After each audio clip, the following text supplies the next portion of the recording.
Once upon a time, there was a man named John. And John lived in an area with an incredible JCC, an incredible Jewish community center that everyone in his community belonged to. That JCC was where everything happened. In the morning, everyone would be there working out at the JCC gym. In the afternoon, he'd run into everyone he knew working out, whether at the JCC gym, at the pool, maybe having a snack at the cafe. In the evening, everyone would be there using the meeting rooms to join together as a community for social gatherings. And no matter what was going on in John's life, he could find the answer at the JCC. If he was feeling sad or guilty about something, the JCC had a support group for that. If he was feeling overwhelmed with gratitude, the JCC provided channels for giving back. If he was feeling just a bit lonely and in need of companionship, he could find that at the JCC too. John's life was completely structured around the JCC, as was everyone else's in his community. One day, John started hearing news from other areas that a terrible plague was coming. Others around him didn't seem so worried, figuring there's no way the plague would really spread to their community, but John felt differently. He became anxious that his whole world was about to come crashing down around him, that his whole way of life was going to change. If this plague truly hit, he and his community would be left without access to their JCC. And how would they continue to live their lives then? What would they do in the mornings without the JCC gym? And in the afternoons without the pool and the cafe? And in the evenings without the JCC meeting rooms? Now, you might think my story takes place in early 2020 and that John is worried about the COVID-19 pandemic. No. My story takes place in the year 70 CE in Jerusalem. Distraught about the potential loss of the JCC, better known as the Temple, John, better known as Yochanan ben Zakkai, hatched a plan.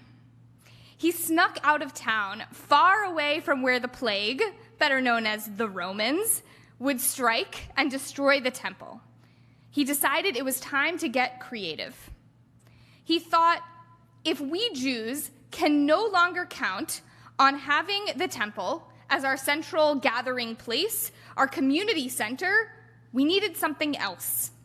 If we could no longer worship at the temple by bringing sacrifices in the mornings and the afternoons and the evenings, we needed something to replace it. If we could no longer turn to our temple-based sacrificial cult when we were guilty of a sin or full of gratitude, we needed another outlet.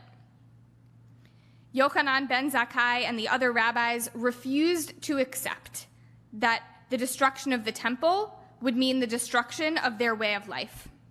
They knew there had to be some way, some creative solution to their problem so that they could continue living their lives Jewishly, even if what Jewishly meant would be radically different. So before the Romans had a chance to destroy the temple, Yochanan ben Zakkai snuck out of the holy city of Jerusalem in a coffin, and he established what would be a new center of Jewish life in Yavne, with Torah study rather than temple-based worship at its core. He and his generation of rabbis were forced to completely reinvent what Judaism was. They couldn't use their one central temple anymore, so they based Jewish community at multiple synagogues and study halls. They couldn't perform sacrifices anymore, so they invented structured prayer services. Priests couldn't be their leaders anymore because there were no temple-related duties for them to perform, so wise, learned rabbis became the leaders instead. These rabbis remade the entirety of Jewish practice, not because they wanted to, not because they took a survey and decided that maybe people felt a little disengaged from the sacrificial cult, but because they were forced. And it's not like they had the opportunity to experiment with change slowly and see how each new element was going. The change had to happen immediately, decisively, and without looking back. These courageous Jewish pioneers were put in a situation that felt like a dead end, that felt hopeless, that felt like it gave them no options for how to move forward. What if the leaders at that time had thrown their hands up, hung their heads, and given up? What if they had decided that the destruction of the temple left them with no choice but to give up practicing Judaism? Luckily, a few brilliant and creative leaders decided that there were, in fact, choices on the path forward. Choices about how to reinterpret Jewish practice for times without a temple. And now we've been practicing that way for nearly 2,000 years, and we have no desire to go back. I don't think any of us truly wants to go back to a sacrificial cult instead of praying and studying.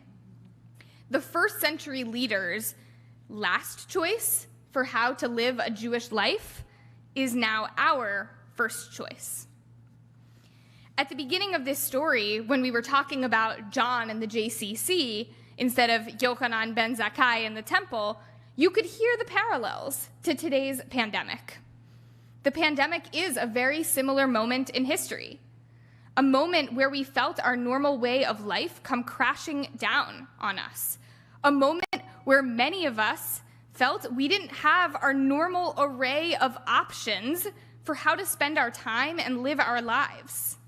Certainly, in the Jewish community, we felt our options slipping away when it came to practicing Judaism communally. In April of 2020, I got a phone call from my mom telling me that my great Uncle Sam had contracted COVID. And then I got another phone call from her telling me that my great Uncle Sam had passed away. My mom and I sat on the phone trying to figure out what to do because he was in New York City at the epicenter of the pandemic. There was no way at that time that I could safely get there. And even my family members who lived much closer were told that the cemetery wouldn't allow them in for the funeral service. My mom and I came to the awful conclusion on the phone that Uncle Sam wouldn't have family members at his funeral. We had no choice. Today, when we talk about this over a year later, I'm sure you know what we did at the time of the funeral. I'm sure it seems obvious, right? We gathered over Zoom at the time of his burial. We arranged a Zoom to have a virtual funeral service for him to share memories and say prayers as a family. But that wasn't so obvious in the moment. If you had told me about Zoom funeral services and Zoom Shiva Minyanim 18 months ago, I would have thought it was ridiculous. I would have told you, we don't need that.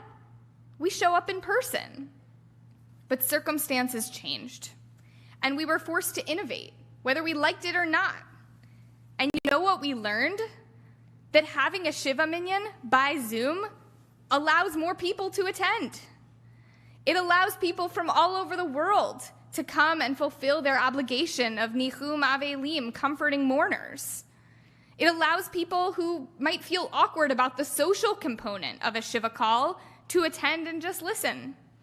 It means that mourners don't have to arrange a deli platter and host dozens of people at their homes in the midst of their grief.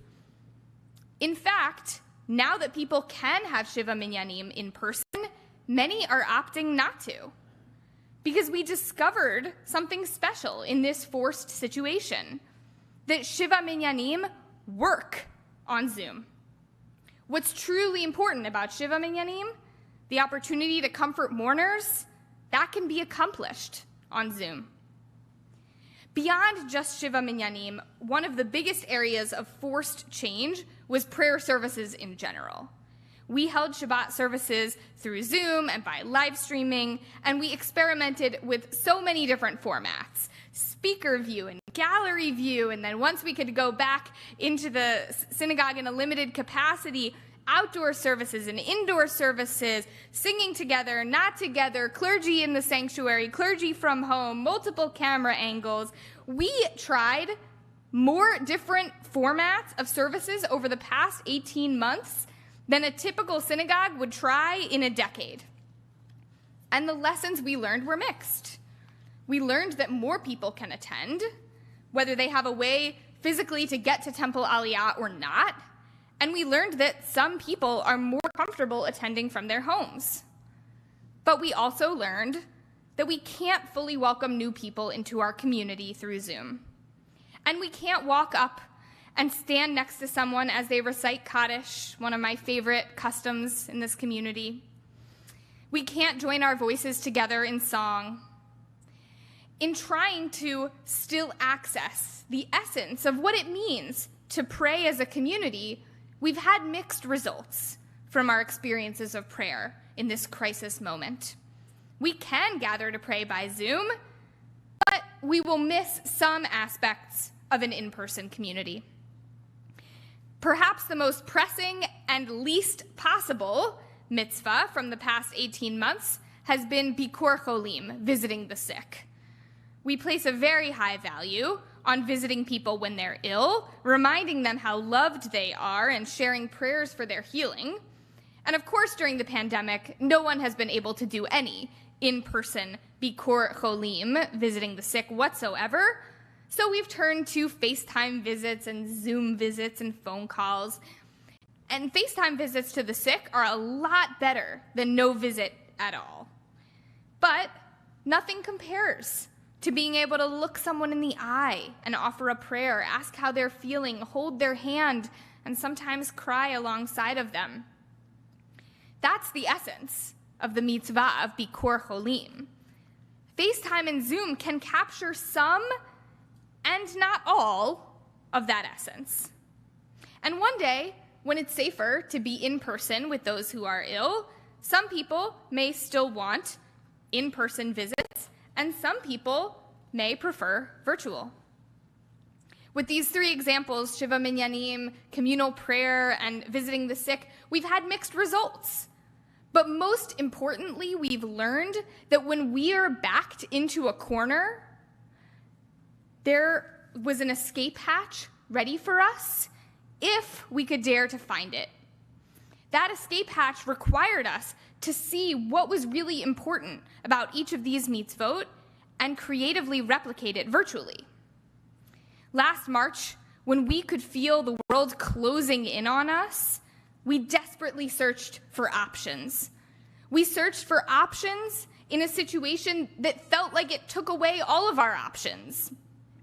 Some communities, like Orthodox ones in particular, determined that there were no options for Jewish communal practice, so they did not adapt. They didn't allow people to count in a Shiva Minyan by Zoom or provide live stream or Zoom services on Shabbat. But for us, when all of our usual ways of functioning were taken away, we chose to reimagine and adapt, just like the first century Jews in Israel did. Just like our whole world did. School was moved online and employees started working from home and telehealth and teletherapy caught on.